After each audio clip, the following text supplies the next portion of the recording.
Ese día fue histórico, lluvioso, aunque finalmente dio tregua para ir a conocer a Nelly. Más de 217.000 miembros de las fuerzas militares, más de 97.000 policías que están destinados en todo el territorio nacional para que los colombianos puedan salir con tranquilidad a ejercer su derecho al voto. Voy a comprar un juguito porque me empecé a sentir extraño. No quiero que me pase absolutamente nada. Este es el mercado La Concordia, desde 1933. Vamos a ver. Hola amigo. Hola, ¿cómo está? Bien, ¿y usted? ¿Qué tal? ¿Cómo ha estado? Bien. Oye, la otra vez pedí jugo verde, pero ¿tienes algo como antigripal de cítricos? Claro, tómese un chirriadísimo. ¿Qué Toma. tiene? Lulo, menta, jengibre y miel. Sí, está bien. Dame uno de esos, por favor. Sí.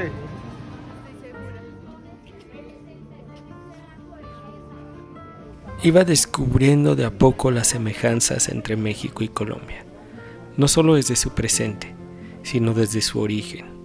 Ahora verán por qué. Bienvenido aquí a la localidad La Candelaria. Estamos en el barrio La Concordia. En este sitio es muy especial y te traje aquí para ti y para todos los seguidores de Vive, para que conozcan de otra manera mi barrio, mi localidad y la historia que ocurrió en este territorio. Si su merced se da cuenta, aquí vamos a encontrar una calle que se llama la calle Palomar del Príncipe. ¿Sí? ¿Y por qué te traje hasta aquí, justamente en esta esquina? Porque considero que es importante comprender un concepto que la mayoría de la gente no conoce de nuestro entorno. Resulta que aquí arriba, donde vamos a llegar, que es el Chorro de Quevedo, que es un sitio icónico en Bogotá, ¿sí? Que mucha gente cree que allí se funda la ciudad, pero resulta que allí había un asentamiento indígena, nosotros lo llamamos empalizadas. ¿Y por qué lo llamamos empalizadas? Porque las comunidades muiscas, que son las que habitaban en estos territorios antes de la llegada de los españoles, aproximadamente unos 4 millones, hablan los cronistas, de habitantes en el territorio, esto más o menos en los 3 altiplanos que tiene la Cundinamarca hacia Boyacá, 3 altiplanos, o sea, estamos hablando de esos 4 millones, desde esta zona hasta Boyacá, o sea, hasta Tunja, 4 millones de habitantes. Entonces, aquí en esta zona estaba la comunidad de los Tisquesusa. La empalizada es como un cerco que se hace con palos, ¿sí? Altos, ¿sí? Que esa era la manera de protección que tenían ellos, entonces era un cerco. Pero en esta en particular tenía un interés para las comunidades, y es que aquí cerca, en la montaña, había mucho ciervo, venado, ¿verdad? Y esa era la comida que le gustaba o que podía comer el unza. El unza era el cacique de los caciques. Pero aquí, y ahorita vamos a mirar los ríos por donde encontramos una serie de peces, ¿cierto? De peces que también comía el unza. Y encontramos el chigüiro y encontramos otra serie de animales, el armadillo, que eran alimentos que no todas las comunidades de los muiscas los podían consumir. Era la empalizada donde el unza venía a descansar, era como su tierra de recreo. A la llegada de los españoles, ellos reconocen al cacique como ser de poder, pero no le van a decir rey.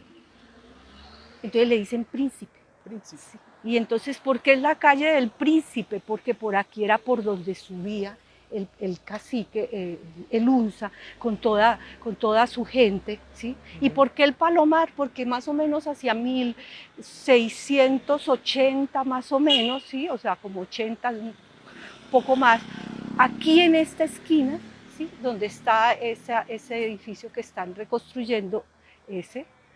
Sí. Había un gran palomar. Entonces, antes se conocía esta calle como la calle del Príncipe, luego, porque más adelante vamos a encontrar otra calle del Príncipe, porque tiene que ver con el mismo territorio que habitaban los nativos. O sea, A la llegada de los españoles, ¿qué ocurre? Entonces, los nativos siguen habitando este territorio, esta zona, y esta era la zona por donde, como la otra, y como muchas casas de las que vamos a encontrar por acá, eran asentamientos indígenas.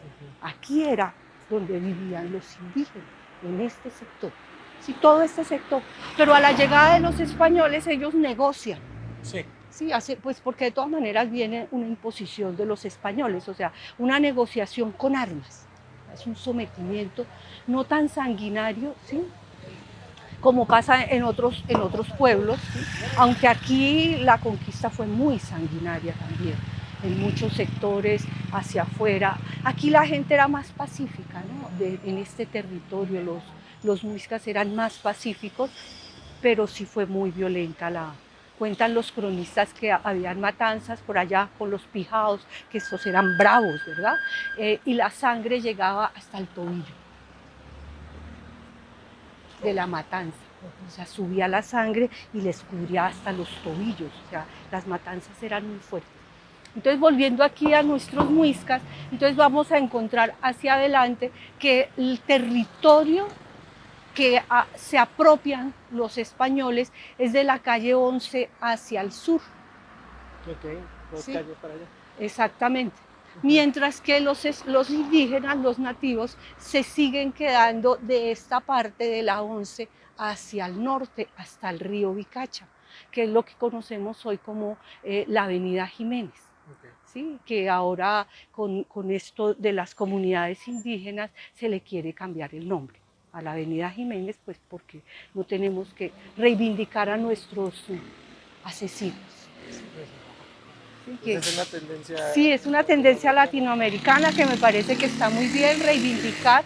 Entonces se le quiere colocar el nombre de la Avenida Nasa, ¿sí?, como reivindicando a los nativos de estos territorios. Subamos. Sí. Entonces aquí vamos a encontrar el camino que lleva, ¿sí?, hacia la empalizada, hacia el sitio de asentamiento nativo. Voy a hacer aquí un paréntesis, me voy a adelantar un poquito en la historia. Sí. Estas casas que vas a ver aquí al lado y lado, en principio eran los ejíos. Ya con la llegada de los españoles, te estoy hablando más o menos en los años 1700, eran los ejíos. ¿Y qué eran los ejíos? Como los lotes, los solares grandes donde se cultivaba. Sí. Y esto era de propiedad de los indígenas. ¿Sí? Y entonces, luego, sobre 1770 más o menos, cuando ya los indígenas han sido desplazados de casi todos sus territorios, porque eso no pasa aquí en el centro solamente, sino pasa en todas las zonas donde los nativos tienen asentamiento, como en Usaquén, como en Bosa, ¿sí? Ellos se asientan, ¿sí? Recordemos que el cacique Usaquén le compra a los españoles el territorio de ellos mismos. Lo renegocia. Lo renegocia y le paga en oro a los españoles y firman un documento en donde ellos vienen siendo propietarios de las tierras que dan desde el río del Arzobispo, que queda en el Parque Nacional, hasta las zonas de Usaquén. Sí, todo ese territorio era por norma, por ley, por escriturado de los indígenas, comprado a los españoles, imagínate esto, ¿no? Pero hacia 1740, 50 ya esos territorios empiezan a perderse porque los indígenas han sido como tirados hacia afuera, ¿no? ¿Sí? O sea, son traicionados lentamente. Totalmente replegados. Entonces, aquí pasa lo mismo. Entonces, esto que es territorio nativo, ¿sí?, que es el que manejan los ejidos, el cultivo, ellos siguen teniendo ese sentido de agrícola, ¿no? Ellos son agrícolas, ¿sí?, acá, porque bueno, hay diferentes tipos de mitas, ¿cierto? Pero aquí está la mitad de la comida, del alimento, del agrícola. Luego se lo van quedando los curas. Otra vez. La iglesia. Sí. La iglesia otra vez empieza y se apropia esa casa de acá, esta casa de acá. Y subamos, que es donde vamos a encontrar entonces una casa que también, yo no me acuerdo cómo es el nombre de este señor cura, que se apropia de los territorios hacia arriba, ¿cierto? que es donde luego y esto ya es muy reciente, entonces trata de imaginar esto sin casas, ¿cierto? Trata de imaginar esto, ¿sí? Hermoso. Es en unas emplanadas donde la gente podía cultivar, ¿sí? Sacaba los cubios, las civias, las chuguas, ¿cierto? Esos alimentos que se consumían acá, la papa, ¿sí? La papa, la papa tiene nombre de papa porque hacia 1600, no recuerdo exactamente, pero 50 y algo, 52, algo así, hubo en Tunja un encomendero que decidió hacer un atado de turmas, ¿sí? Para enviarle al Papa. Okay. Y como la gente supo que iba para el Papa, entonces las turmas, ¿sí? Empezaron a ser llamadas las del Papa. Y las del Papa pasaron a convertirse en las papas. Entonces nosotros antes nos comíamos las turmas y ahora nos comemos las del Papa. Pasaba un río, el río, la quebrada San Bruno, y donde hay un asentamiento, donde hay un río, fácilmente se crea un asentamiento poblacional, ¿verdad? Pues porque les queda fácil. Entonces, esa era, digamos, la gracia de este sector, y era el río, ¿no? El que los alimentaba a la empalizada. Esta es la capilla, ¿cierto? La capilla del Chorro de Quevedo. La mayoría de la gente dice que aquí se funda la ciudad. Eso no es tan cierto. Esta capilla está construida en 1962. Es nueva. Es nueva, ¿sí? Tiene 60 años, ¿sí? ¿En serio? ¿En serio? ¿Esa no tiene ni 100 años? No tiene ni 100 años, no. Pero, ¿cuál es el interés en ella? Y es que ella está construida sobre los planos que se encontraron en esa época de la primera capilla que se funda acá en Bogotá, que la colocan en la Plaza de Santander, donde hoy queda la iglesia de San Francisco. Y allí entonces levantan esta iglesia, y como en muchos pueblos aquí de Colombia, donde llega un asentamiento, donde hay un sitio de poder indígena, y como en toda América, ¿cierto? Donde hay un asentamiento, donde hay un sitio de poder indígena, los españoles colocan una iglesia, claro, así como en México. Sí, ¿sí? Para mantener toda la devoción que se tiene en el lugar. Eso, pero también para hacerle o sea, contrarrestar el poder del pueblo sometido, ¿no? Entonces, esta iglesia hay que visualizarla en la Plaza de Santander, porque la llamaban la iglesia del Humilladero. ¿Del Humilladero? Así, en Popayán está el puente del Humilladero, y en varios sitios de Colombia vamos a encontrar lugares donde el español hacia 1600 le coloca el término humilladero, porque ese es el sentido, humillar al nativo, ¿no? Bajarle su estima, hacerle sentir que vale poca cosa. O sea, es un trabajo hacia la psiquis del conquistado para que él no se rebele hacia adelante, que ese es el poder también que tienen estas religiones, ¿sí? Que es el del sometimiento, del dolor, del pecado, de que si no te portas bien te vas a los calabozos del infierno, ¿verdad? Entonces, sí, es eso. Entonces, esta iglesia construida en 1962, acá no se funda Bogotá. Aquí no es Bogotá fundada, no, porque aquí era la empalizada donde vivían los indígenas. Y esto lo vamos a notar ¿en qué? En que si tú haces un recorrido de estas casas, te vas a dar cuenta que salvo esas de 2 pisos, que son nuevas, esas son como de los años 30, 40 más o menos, del siglo XX, ¿sí? El resto son casas bajitas, pequeñas. Si quieres vamos subiendo y lo rodeamos, ¿sí? Para salir por arriba. ¿Por dónde nos vamos? ¿Por esta? Para rodear esto, ¿cierto? Entonces, si tú te vas a dar cuenta, aquí vamos a encontrar casas de un solo piso. Como te digo, salvo estas grandes que ya son construidas sobre los años, esa arquitectura es de los años 40, ¿cierto? Esas son intervenciones de los años 40, porque es hasta los años 70 que con la señora Samper es quien determina, o sea, hace todo lo posible para los años 70 para que haya una reglamentación en donde se establezca el sector histórico y la conservación del mismo. Pero esto se hace mucho atrás. Entonces, y este es el sector popular. ¿Sí? Este es el sector en el que vive la gente que no tiene muchos recursos. En la época entonces ya de la colonia, ¿cierto? Ya pasada la conquista, o sea, después de la Nueva Granada, nos vamos a encontrar que hacia la parte de abajo, hacia la 11, hacia el sur, claro, ¿sí? Son las casas grandes de varios pisos, ostentosas, ¿verdad? Con balcones, gabinetes hacia afuera, mientras que las casas de acá, de este lado, ¿sí? Vamos a encontrar las que son de una sola planta. Estas ya son, mira, esta es una típica casa de esa época. ¿Sí? Qué sencilla, ¿sí te das cuenta? Sí, ¿y es de una planta? Es de una planta, no es nada ostentosa a nivel arquitectónico, ¿sí? Mientras que otras casas que tú ves por el lado de la 11 ya son 2 pisos. Como con los balcones de Sí, madera. que eso se llaman los gabinetes, ¿cierto? Eso, y tienen unas estructuras, mientras que aquí no.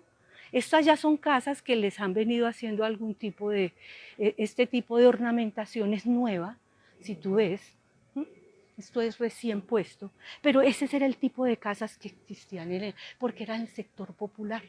¿Sí? De esta zona, en esta zona de arriba, vivía la gente que atendía los servicios hacia los otros. Sí. O sea, los indígenas, los que servían, o sea, las empleadas domésticas, la gente de los servicios varios, ¿sí? Y esta es una casa remodelada, mira, esto ya es como años 40 igual, si te das cuenta que ya son casas remodeladas. ¿Sí? Aquí donde era Saita. Exacto. Esta calle es muy bonita por su historia. Acerquémonos un poquito allí, porque ese era el típico forma de vivir que ya se transformó desde que nos colocaron a nuestro barrio como destino turístico. Sí. Pero esas casas como las que tú ves allá, Rosada, ¿cierto? Que ya lo están tratando de acabar, y la siguiente, que es una puerta verde, eran inquilinatos. Eran las maneras como la gente vivía acá, la gente de escasos recursos. Se abre una puerta, a ver si alcanzamos a ver, se abre una puerta y hacia adentro son varias habitaciones, muchas habitaciones, y en cada habitación vive una familia. Eso es lo que llamamos nosotros aquí inquilinato, ¿sí? Pero eran pequeñitas, sí. Sí, eran habitaciones y en cada habitación vivía una familia. Este es el último inquilinato que nos queda aquí en este sector. ¿Sí? Y ya todo lo han ido comprando, esto ya lo compraron, mira, ¿sí? Se ve que está desocupado, ¿sí? Porque han ido desplazando desde que declararon nuestro territorio destino turístico. De los 24.000 aproximadamente residentes que vivíamos en la localidad La Candelaria, ahora estamos cerca de 18.000. O sea, ¿de 24.000? Se han desplazado casi 6.000 habitantes del territorio. Esto es lo que llamamos nosotros acá y en cualquier parte desplazamiento intraurbano. Y hay diferentes formas de generar ese desplazamiento intraurbano, ¿no? ¿Para qué? Para que lleguen hostales, locales donde te venden restaurantes, bueno, diferentes comercios, ¿sí? Han ido desplazando en mi barrio, y ya mi barrio no es tan residencial como hace 30, 20 años. ¿Sí? En esta calle que vamos a pasar ahorita, con mucho cuidado. Con mucho cuidado, exactamente. Es una parte ya se la ha apropiado la Universidad del Externado, sí. ¿Sí? Se ha habido ese proceso de expropiación también, porque le compran a los propietarios a precios de predial, y uno trata de que el predial sea bajito para no pagar tanto impuesto. Entonces así la gente ha sido desplazada, ¿no? De manera muy grosera. Entonces aquí vamos a encontrar hacia arriba la Universidad Externado, ¿cierto? Este tipo de casas, como ves, siguen siendo el mismo concepto del que te digo, que era el tipo de casas que se encontraban en este territorio. te vas a dar cuenta, bueno, aquí las intervenciones, como yo te decía ya, de edificios que se dan antes de los 70, ¿sí? Pero este sector, esta calle que estamos caminando, esta calle es habitada básicamente por residentes de trayectoria de permanencia de más de 100 años. Todos estos vecinos que viven acá, ¿sí? Son personas que viven en la casa de sus abuelos. ¿Sí? O sea, es gente que vive y que está existiendo una sensación, o sea, estamos peleando por eso también, porque lo mismo, ¿no? Una necesidad de desplazarlos, ¿sí? Para apoderarse de sus territorios. Y reitero la idea, el tipo de casas. Pero esto es lo más residencial que tenemos, ¿sí? Y nos lo han querido como desplazar a través de la rumba. Este era el tipo de calles, si tú miras, este era el tipo de calles típica, ¿sí? Empedrados, que se daban desde la época de la conquista y colonia. O sea, el concepto es español, pero la construcción es hecha acá. Si tú miras acá, te vas a dar cuenta que en la parte media hay unas piedras grandes. Sí. Si te das cuenta que hacen como un canal. Sí. ¿Sí? Pues esa piedra grande, antiguamente esas se ponen delante después, porque antiguamente era el canal por donde iban las aguas sucias. Sí. ¿Sí? Las cocidas, las cocinadas, entonces cada casa tenía un canal y que salía, entonces la gente hacía vida social dentro de sus casas, sí. Porque hacia afuera los andenes, como ves, son pequeños, no son para estar, no es como en México que los andenes son grandes, sí. Porque el calor te obliga a estar afuera, acá el frío te obligaba a estar adentro, y además las aguas sucias, aquí habían gallinas, aquí habían cerdos, todo eso pasaba aquí en la calle. Entonces vamos a llegar a la calle del Embudo, ¿sí? ¿Cierto? Aquí hay varias calles que todavía guardan, muy poquitas empedradas, ¿sí? Las personas que queremos el barrio nos hemos opuesto a que se pavimente, porque para los carros es más fácil la pavimentada, pero es una forma de quitarnos nuestra historia. Esta es la calle del Embudo. Sí. Realmente. ¿Y por qué? Por la construcción. Es que esto, si tú miras desde arriba con un dron, aquí se ve el embudito, mira, todo esto redondo, y aquí vendría siendo la patica del embudo. Sí. Sí, pero la otra calle es la empedrada, pero esta es la calle del embudo. ¿Sí? Pero la gente, porque la otra es empedrada, te la vende como, mira, calle del embudo. Que sigue viviendo gente de estratos sociales económicamente no muy fluidos, por eso las casas siguen siendo pequeñas, ¿sí? O sea, gente de escasos recursos, ¿sí? Y entonces se conforma el barrio La Concordia, y aquí es donde te voy a mostrar, mira, esta es otra de las empedradas, y si se ve la rayita por la mitad. Sí, aquí es donde se ve, sí. Muy clara, de hecho. Entonces, a este sector que antes eran solo vecinos, abuelas de 80 años que llevaban viviendo 50 en el sector, hijos, nietos, ¿sí? Han sido desplazados. Y han sido desplazados por exceso de ruido, han sido desplazados o sea, hay diferentes formas de desplazamiento intraurbano. Bueno, vamos a llegar entonces a lo que es la quebrada San Bruno, ¿cierto?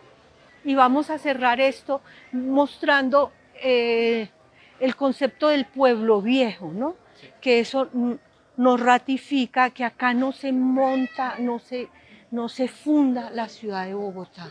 Esto que estamos bajando aquí a pie, ¿sí? Míralo hacia arriba, es el río. Sí. Esto era el río. Cuidado ahí. Esto era el río. Esta era la quebrada San Bruno. Esta calle no es así torcida porque el arquitecto se le ocurrió hacer... No, este es el caudal del río, esto, ¿cierto? Baja por allí y se ensarta, se vuelve al río de Bicacha, pero hace mucho tiempo, están en glaciales. Sí. Entonces se van descongelando y generan una serie de quebradas. Entonces aquí tenemos una, en la cuadra siguiente hay otra quebrada. Entonces vamos a encontrar de aquí en adelante muchas quebradas, ¿sí? Y este es el Pueblo Viejo. Mira, aquí vamos a ver, allá en la placa de allá que dice calle de Pueblo Viejo, hacia allá, todo esto. Y este es el río. Hace poco se nos hundió esta zona porque el río tiene memoria y se hundió todo. Eso fue un hueco espantoso. La zona de poder de acá es aquí arribita, de pronto más arriba la encontramos. Hay una iglesia que se llama la Iglesia de la Peña. Según los cronistas, a mí me gusta leer a Cordovés Moure, ¿cierto? Según Cordovés Moure, allí era el sitio, era como la maloca donde ellos se reunían a hacer rituales, ¿sí? Es en una loma que está aquí arribita, ¿sí? Entonces, ¿Es por donde se ve ese pico ahí? Subamos un poquito a ver si la logramos ver. Hay como, está súper nublado. sí, que está súper nublado, pero a ver. Entonces, y es aquí arribita nomás. Las comunidades indígenas nativas se colocan de este lado del Piedemonte, ¿sí? Pero del Piedemonte no solo acá. Yendo hacia allá vamos a San Cristóbal, el barrio San Cristóbal, que es hacia allá unas 20 cuadras, hacia allá 30 cuadras, sobre la montaña también. O sea que las comunidades indígenas tienen mucho asentamiento sobre la montaña y hay mucho camino de indio que nos lleva hacia el otro lado de la cordillera, ¿sí? Hacia la parte de los llanos orientales. Y vamos a encontrar aquí en Bogotá una carrera, ¿sí? Que es muy icónica desde siempre, que es la carrera séptima, sí, que tú la habrás andado, ¿cierto? Sí. Esa carrera séptima era camino de indio de los muiscas, que atravesaba desde Usaquén, que es la tierra que te nombré, que es al norte, ¿sí? ¿Sí? Que es como decía un amigo, como allá, ¿cómo se llama? Coyoacán. Coyoacán, Sí, dale. que es como Usaquén de acá. Usaquén, ya. Sí, como haciendo esa semejanza, Coyoacán de allá, porque es lejos, ¿sí? Sí. Pero también allá hay, entonces todo ese sector era asentamiento indígena, lo que te decía ahora rato, del Usaquén. ¿Te das cuenta? Entonces para unos era el camino de indio, para ellos la calle real. Sí, claro. O sea, porque hay un asentamiento ya de las comunidades españolas, claro, y nos ponen, ¿sí? sus nombres y sus necesidades. Pero esa calle atraviesa todo el poblado nativo. Creo que los bogotanos no hemos hecho suficientes estudios, hay estudios sin duda alguna, no vamos a negarlo, pero digamos que los bogotanos en general, los habitantes, los residentes, de pronto algunas personas como yo interesadas en la historia, pero no es del acervo del nativo, del bogotano, entender y saber sobre su historia. Entonces les queda fácil decir, el Chorro de Quevedo fue donde se fundó Bogotá. Y con eso te quedas. Y con eso te quedas, ¿sí? Les queda fácil decir que Guadalupe era la luna y que Monserrate era el sol, y pues lo que dicen los cronistas no es tan cierto, ¿no? Pero suena turístico. Sí, pero suena turístico. Era más importante para los indígenas la montaña de allá, que era Cruz Verde, ¿sí? Que allá es donde, si en un día soleadito, te vas a dar cuenta que hay unas cruces pegadas, ¿sí? Porque ese sí era el territorio de ellos, el cerro que llamamos ahora Cruz Verde, ¿sí? Ese sí era, digamos, la montaña de ceremonia, pero no era ni Monserrate ni Guadalupe. ¿Por qué Monserrate? Porque Monserrate era el sitio, según cuenta Freile, donde los indígenas de acá, antes de la llegada de los españoles, y una costumbre que se mantuvo después, cuando querían zanjar diferencias, ¿sí? Ellos corrían la tierra, y correr la tierra era correr, atletas. Entonces para ellos era la manera de zanjar problemas menores y mayores, era poner a personas a correr. Entonces los problemas locales, más coloquiales, entonces los zanjaban los nativos subiendo Monserrate y bajando, sí, subiendo el cerro y bajando el cerro, ¿sí? Cuando llegan los españoles, ¿sí? Pues es un buen sitio para hacer deporte, entonces suben y bajan. Luego hacia 1630 y algo es que se decide hacer la ermita de Monserrate, que es la Virgen Negra, ¿sí? Pero ¿por qué? Porque viene un vascuense, un vasco, y vasco pues trae su virgen, que es la Virgen Negra. Entonces por eso es que se llama Monserrate, ¿sí? Por la Virgen de Monserrate, que es la Virgen Negra. La Virgen Negra, que creo que está ahorita en Boyacá, pero puedo que me equivoque, porque la cambiaron de sitio después. Y ya es muy avanzado el siglo X, XV, XVI, que ya a alguien se le ocurre decir, no, pues llevemos al Señor caído. ¿Sí? Entonces hacen una, ¿cómo decir?, una habitación más al lado, ¿sí?, para poner al Señor caído, pero por mucho tiempo, hasta bien avanzado el siglo XVII, XVIII, o sea, 1700 algo, es la Virgen Negra a la que le hacen las correrías. Entonces, cuando ya no hay Virgen Negra, sino que se impone el Señor de Monserrate, ¿sí?, ya la parte masculina, sí, por decirlo, entonces necesitan poner una mujer, ¿sí? Ahí es donde aparece doña Guadalupe, ¿sí?, a usanza de un pueblo cercano hacia arriba, del norte, ¿sí?, la guadalupeña, ¿ves? Claro. Y esta guadalupeña se ha caído un par de veces, y esta es la última construcción que se hace como hacia los años 30 del siglo pasado. O sea, no se deja estar ahí. Sí, es que aquí se mueve la tierra, las veces que se ha movido la tierra se ha venido ella de cabeza. Ah, ¿en el siglo pasado? En el siglo pasado, sí. Hacia los años 30 se cayó como por última vez. Vamos a ver cuánto dura esta última Guadalupe. Sí, ya le están haciendo unas reformas que ya lo están volviendo también sitio turístico, pese que a diferencia de Monserrate es muy pequeño el espacio, sí. ¿Sí? Pero ya lo están haciendo turístico también, ¿no? Y bueno, este es nuestro barrio, un pedacito de historia, su merced. Porque es un pedacito. Un pedacito y bastante interesante. Bueno, pues muchísimas gracias, Con Nelly. mucho gusto. Vamos a tener otra conversación, pero no les decimos de qué, para que ustedes la descubran y pronto la verán en este canal. ¿Algo con lo que te quieras despedir? Bueno, los invito aquí a esta ciudad bonita, que es Bogotá. Es amable, es coqueta, es dulce también la ciudad, aunque también a veces es un poquito amarga. Los saludo allá a ustedes de una ciudad grande, maravillosamente grande, espectacular, y admiro de ese pueblo mexicano el arraigo hacia sus tradiciones. Ojalá nosotros fuéramos así como ustedes. Ay, muchas gracias, gracias, Nelly. Con gusto, cariño. Gracias, amigos. Bye. Siempre se me olvida, no se olviden suscribirse, dejar like y todo eso que sí, sí, por favor. Gracias.